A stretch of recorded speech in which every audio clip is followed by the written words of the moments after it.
Hi, I'm Matt. And I'm Andrew. Welcome to Waiting with Love. As always, this is a fellowship style space for people navigating the messy in between that comes with waiting. Whether you're waiting for a child, as we are, or waiting for something else, we want you to know that you don't have to wait without hope, and you certainly don't have to wait alone. This is especially true when the waiting has lasted longer, hurt more, or changed you more than you expected. If you've ever felt stuck in the middle of something you desperately wanted, you are in the right place. Thank you for being here.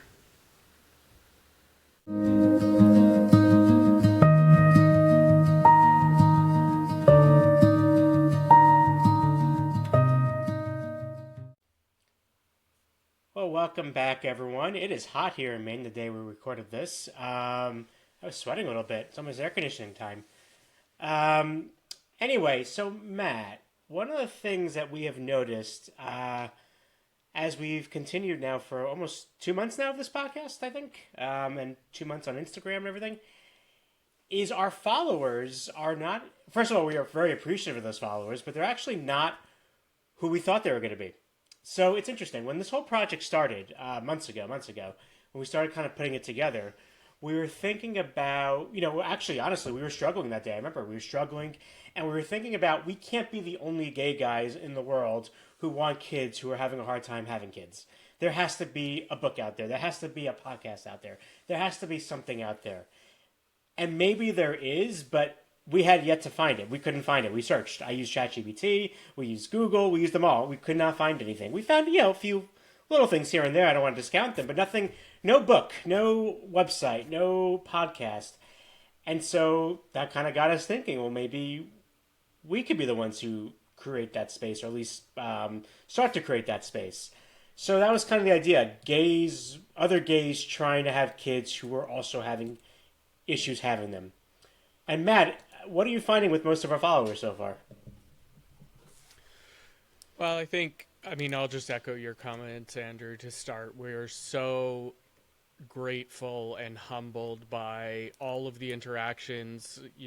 I think we commented last week that we'd seen like 25% growth in our Instagram followers and views on TikTok and other platforms. And I think we've continued to see that even in the past week, which, we're truly grateful for. But as you were kind of alluding to, Andrew, when we decided to launch this fellowship, we really spent a lot of time thinking about, sort of call it from a marketing standpoint, our target market. And we were thinking that our target market was going to be people like you and I, same-sex couples who have had an elongated family planning journey or family building journey. And the more that we've interacted with people and the more that we've seen our followership grow, what's been interesting, and not in a bad way, just surprising, and I think something that we didn't expect, is that is probably the quietest cohort that we've seen interaction and followership from. And I think the purpose of today's episode is to kind of unpack that a little bit, because the people who are showing up for us and showing up in this fellowship are not the people who we set out to talk to. And I think it's important to say that that doesn't mean that those people aren't out there. It doesn't mean they're not listening, and it certainly doesn't mean they're not valued. But it's interesting that the growth that we're seeing is actually from, I think, two primary cohorts. One is straight families and straight couples who are very new in their journey to have a family and maybe are apprehensive about what this journey entails since they're just starting out on their journey. And I think the second group is people who either are struggling with IVF or fertility issues, or people who have in the past. Yeah. One last thing that we want to call out is we are not entitled to any audience. So, as Matt said a minute ago, we are very grateful for everybody, and we're not entitled for all gay men who want to have kids to follow us. We're not. We're not upset they're not following us. We're more just surprised. Because, again, that's kind of what we thought was going to be, as Matt said, the market. And, again, it's not like we're selling anything, but the market of viewers. And as he said, we are surprised, even I would say pleasantly surprised, that most of our viewers, if not all our viewers, are either, as he said, straight couples or single women. We have quite a few single women, and just people who are struggling with fertility themselves, and they found a safe space in our fellowship, which is great. So, Matt, why do you think that's so unexpected to us that the majority of our viewers and listeners and followers are straight couples or single females? I think, let me maybe reverse the question a little bit and answer why I think it's surprising that we haven't seen as much engagement from the LGBTQ plus community. And I think that when we were sort of putting this brand together or putting this value proposition together,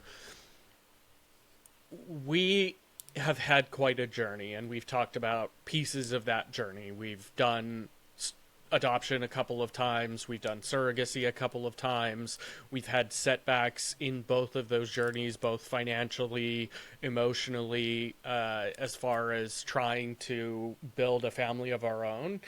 And so I think that going in, we had assumed that we had touched enough of the family planning process that sort of de facto there had to be other same-sex couples or other LGBTQ plus individuals out there who have experienced some segment of our story, maybe not all of our story. Maybe they haven't done both adoption and surrogacy. I've reached out to some people both on, our shared Instagram, but also on my personal Instagram, of people who have had a failed adoption or a couple of failed adoptions. But seeing the growth and the engagement from women and from straight couples, I think really has helped us to understand a little bit more the fact that, at the beginning we could have pinned all of our challenges that we had on this journey as to because we're a same-sex couple. And what has been really humbling for me is all of the people coming in that are not Yes. same-sex couples. And I think what the pleasant surprise, and again, I don't mean pleasant like that it's good that people are struggling and having issues, but I think the pleasant surprise we had is once we started to see that our followers are, and again, we do have some same sex couples following us, so we love you too. Sorry. But I think because, and I think we'll talk a little bit more why about, why there's just not as much, we think, again, it's all theory here, LGBTQ followers or just interactions or just resources. But what's interesting is by now being part of just the infertility or fertility world, I can't get over how common it is. I never knew. I'm almost humbled by it. Like, we are like not, I thought we were like unique and like in a bad way. Like, we're the only ones, as you were saying a second ago, we're the only ones experiencing this. We're the only ones, oh, woe is me. We're the only ones who have, delays and bad news. But, oh my goodness. I mean, there is just so many people. And I think I knew that from like an academic, theoretical standpoint. Like, you hear about infertility, sort of, if you look hard enough. But, like, not to this extent, where, again, so many people, I mean, go through miscarriages or have trouble, through adoption or whatever it is. And it's humbling. I mean, that so many people who don't fit our demographic of just you and I Yeah. find relevance to what we're talking about. And same thing, it's humbling that, we're not part of that community in our own way. So it's very cool. Again, none of this is bad. It's just, as I said, it was just unexpected. Yeah.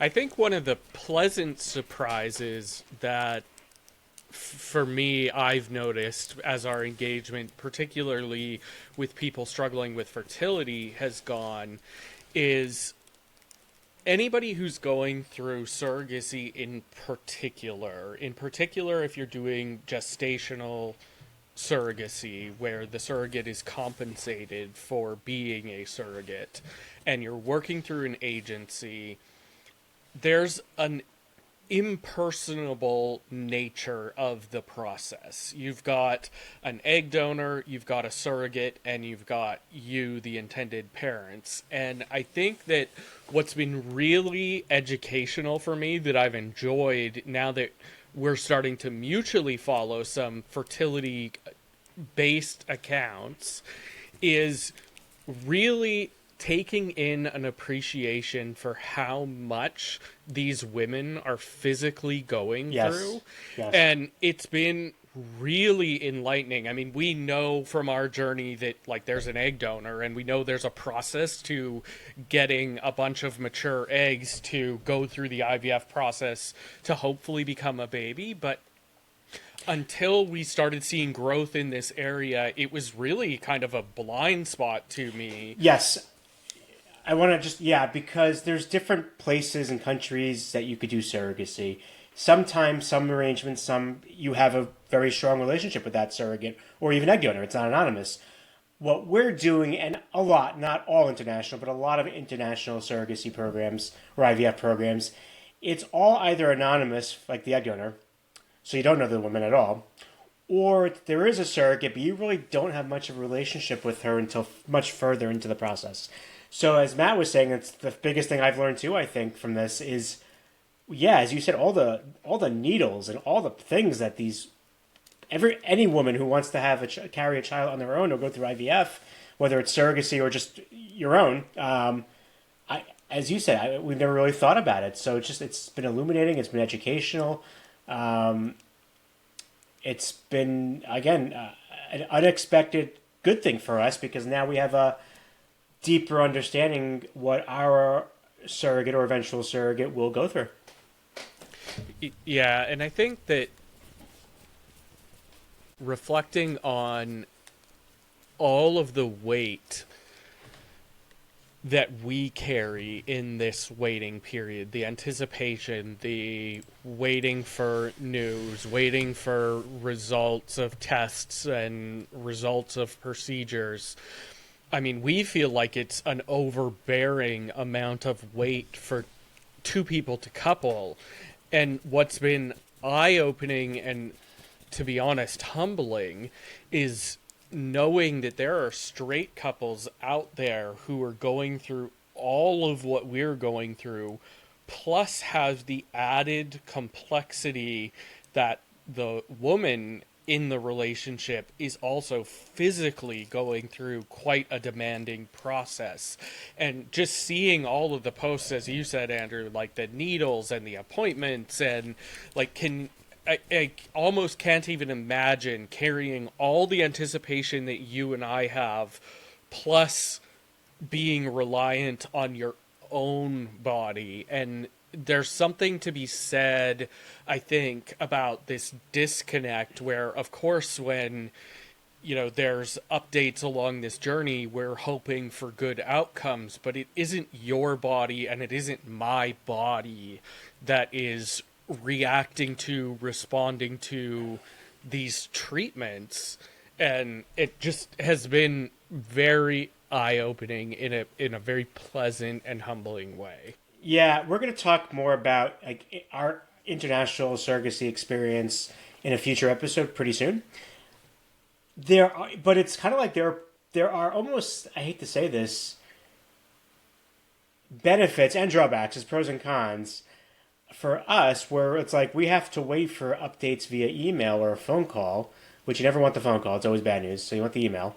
But at the end of the day, in between that, we try to live our lives as best we can. We don't have the physical experiences that women who are actually doing this, in the clinic with the needles and everything, have to face. So it's just really interesting and eye opening.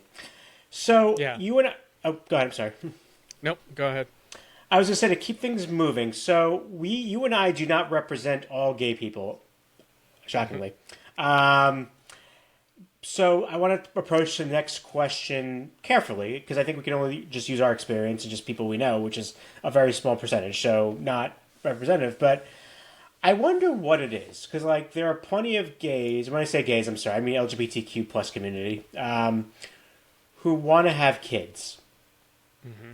why don't you think why do you think we're having trouble finding that, like, the space of in between we want kids, the announcement we're gonna try to have kids, and we have a baby or we have a child if we adopted an older child? Like, where's the middle? Why aren't we finding that? And again, we're not special. There might be other things out there, but we're having trouble finding them.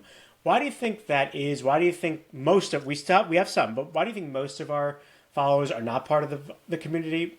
Again, there's no right or wrong answer. It's just I'm trying to theorize a little bit based on our experiences. Yeah, where I'd like to start is just making sure that we're differentiating when you say we're having trouble finding. That is different than people finding us, because the only measure that we have to know whether or not people have found us is either through interactions, DMs, or follows. So I Yep. don't want to make it sound like people haven't found us. With respect to us finding them, which requires interaction in some capacity, I think there's a few things, and maybe we can unpack them one by one. And I think if I go back to what you and I have talked about previously on this podcast, Andrew, maybe my first thought on this particular question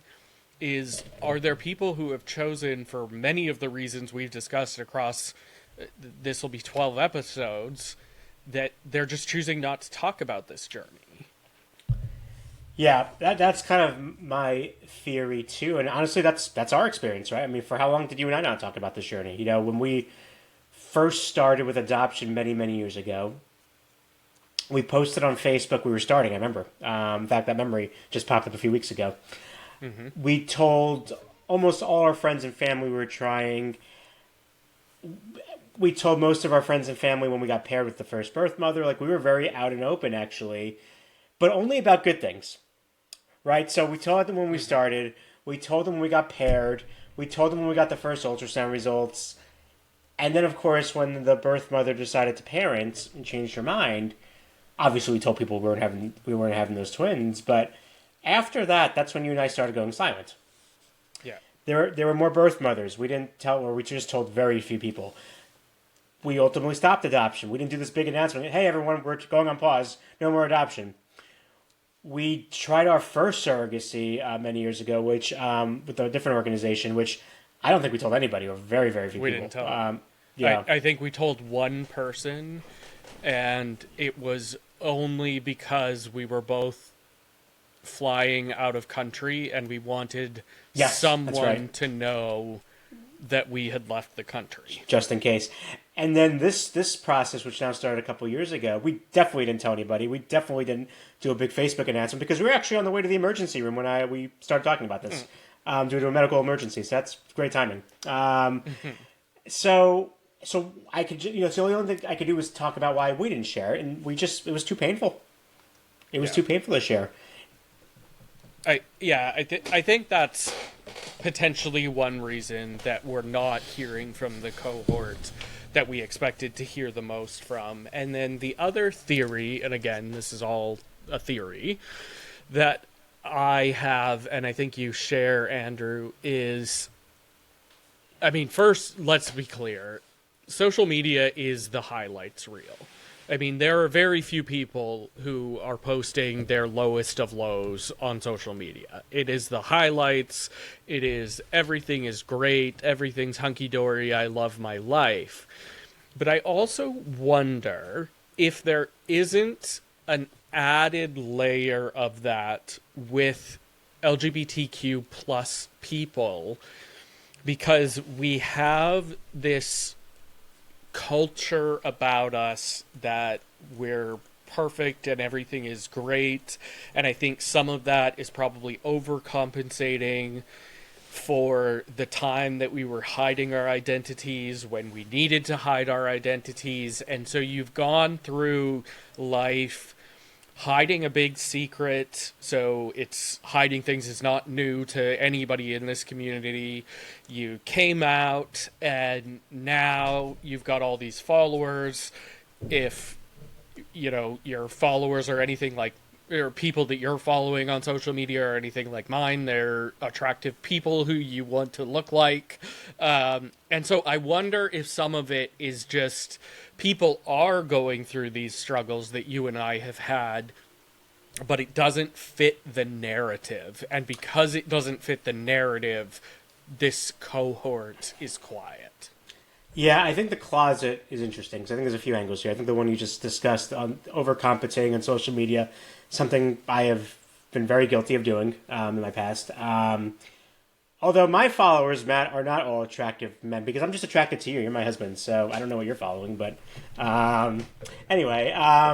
But the other thing about the closet that I was thinking about, which kind of goes back to the few episodes we did on stupid questions or rude questions, is when you're gay or part of the LGBTQ plus community, everyone has to come out multiple times in their lives. Every time you meet anybody, you have to come out again, right? So you come out to your parents, you come out to your close friends, but then life continues. You get your first job. Do you tell them?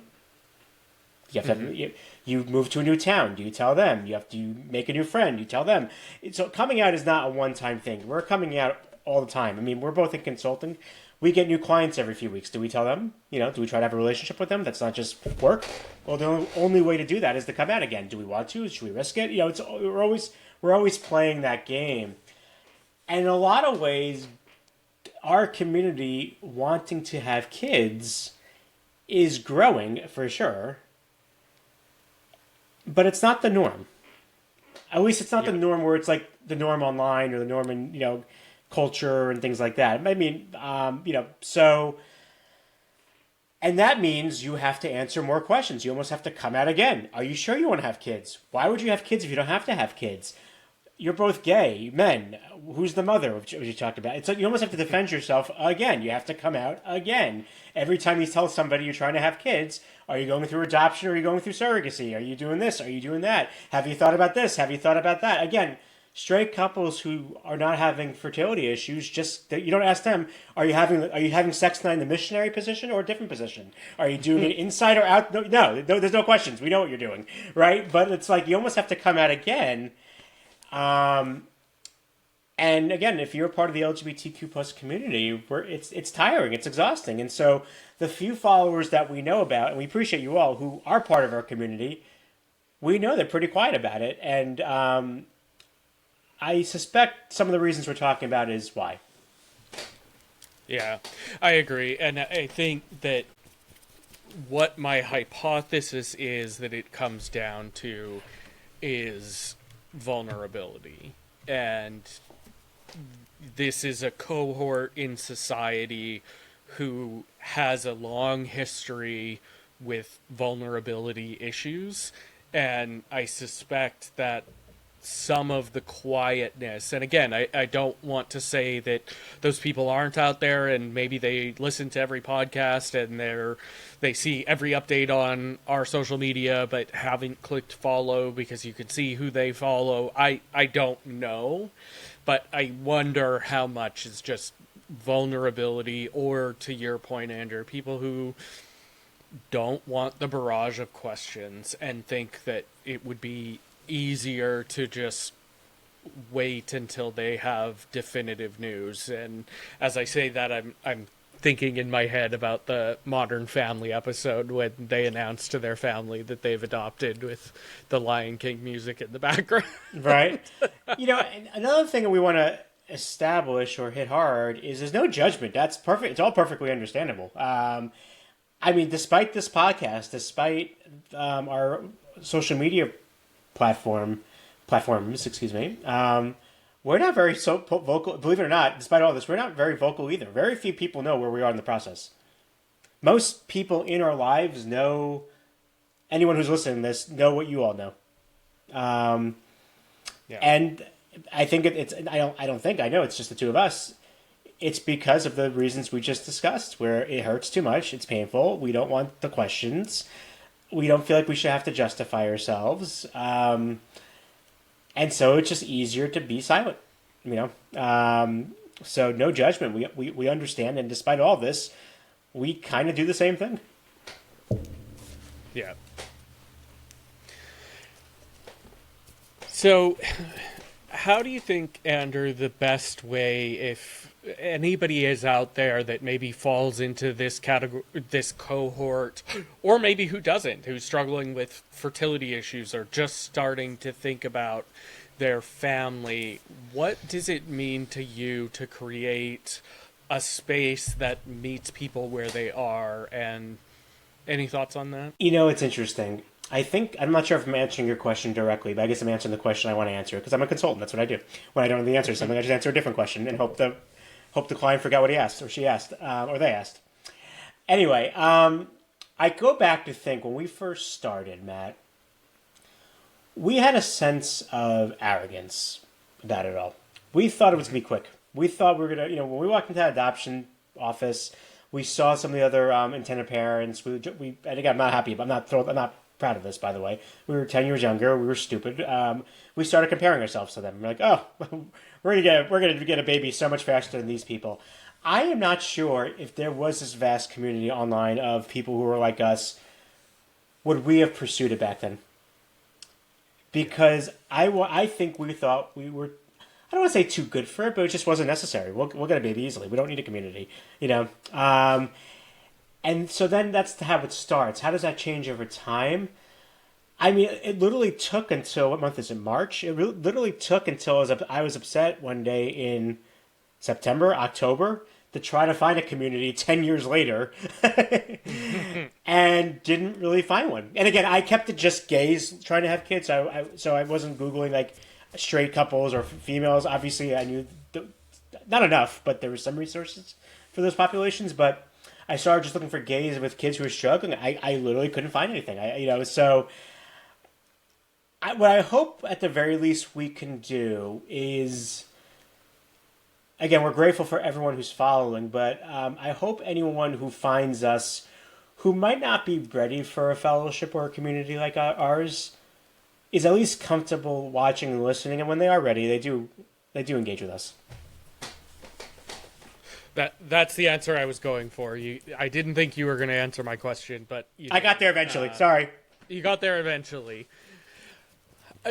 I agree. I mean, I think we have tried very hard to create a fellowship on multiple avenues, on multiple social media platforms, through our Substack, through our website. I think there are ways, if this message wants to be heard, for it to be heard.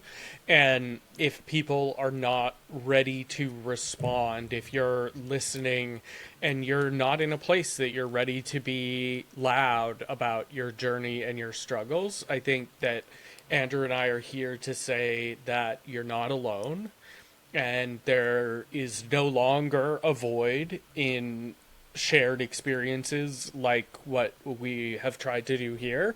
And, you show up to your journey in the way that makes the most sense for you. And we'll be here if and when you're ready. Absolutely. As I guess we'll wrap it up, but let us reiterate, we are not owed an audience. We're quite thrilled and humbled by how many people are following us. It's quite amazing, and we thank everyone. We, as Matt said, are here if and when you are ready. And until then, we'll all just keep waiting with love.